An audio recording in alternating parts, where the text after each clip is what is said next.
Welcome to the Salmon Runs YouTube. Enjoy the video. In this video, I will explain how to make a small frittata. First, gather your ingredients, including 2 to 3 large eggs, a splash of milk or cream, and about 1/4 cup of chopped vegetables like spinach or bell peppers.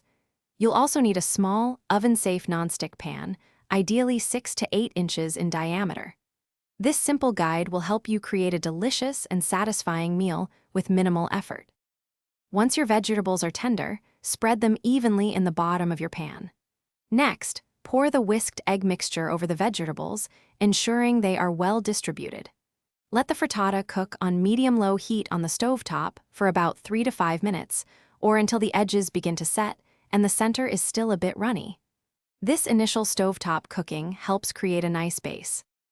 Now, carefully transfer your pan to a preheated oven at 350 degrees Fahrenheit. Bake for approximately 8 to 10 minutes, or until the frittata is fully set and lightly golden on top. You can check for doneness by gently pressing the center. It should feel firm. Once baked, remove it from the oven, let it cool for a few minutes, then slide it onto a plate, slice, and enjoy your homemade meal. For an extra layer of flavor, consider adding about 1/4 cup of your favorite shredded cheese, like cheddar or feta, to the egg mixture before cooking. Don't be afraid to experiment with different vegetable combinations.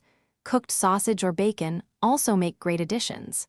This versatile dish is perfect for breakfast, lunch, or a light dinner. Remember to check the description below for a link to a fantastic book that can truly change how you think about money, along with other great deals. Thanks for watching. Consider subscribing if we helped you.